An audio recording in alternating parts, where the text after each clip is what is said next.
The undisturbed mind is like a calm body of water reflecting the brilliance of the moon. Empty the mind and you will realize the undisturbed mind. Yagyu Jubei Mitsuyoshi. The best Aikidoists don't let anything bother them. The place all good Aikidoists are trying to get to is to become undisturbed. Undisturbed doesn't mean to be apathetic or listless. Rather, to be undisturbed is a mindfully engaged state where we are calm and composed and our actions are appropriate.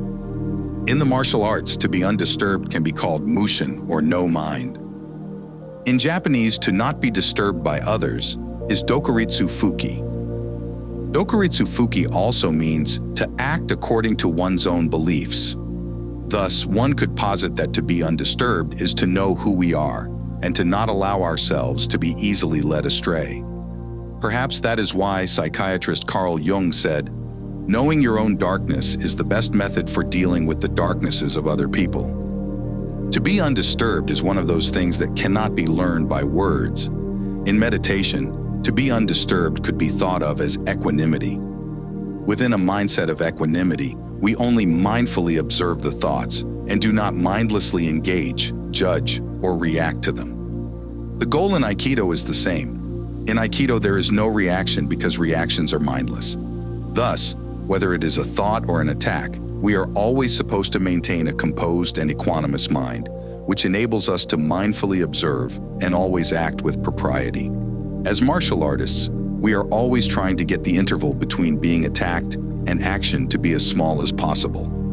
It is our opponent's job to goad us into overreacting so that we will fall into their trap and lose. It is our job to maintain our composure, which will not only enable us to defeat them, but also defeat them in a way that is both compassionate and done with as little harm as possible. That is Aikido.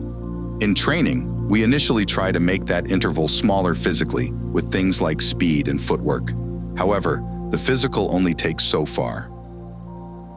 Later in our training, we realize that the size of the interval is merely a function of the calmness of our minds. Thus, the true key to being undisturbed begins with repetition training. Repetition, or doing the techniques over and over, enables us to lower our minds into a subconscious state. Here, the physicalness falls away and we lose ourselves in the movement. Losing ourselves is just an expression.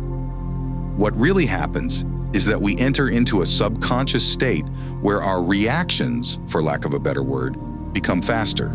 We cannot consciously think and subconsciously flow our bodies at the same time. It is thought that conscious movement happens somewhere around 0.20 seconds, while subconscious movement is around 0.08 seconds. An equanimous mindset is not something which happens overnight, but naturally develops over time when our training is constant and consistent.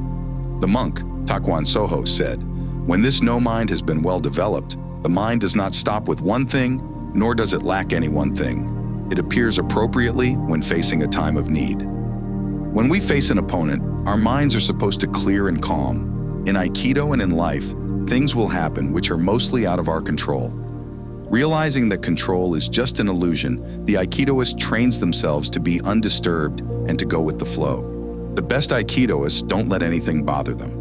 Today's goal: when something happens, don't react or get upset. Be undisturbed.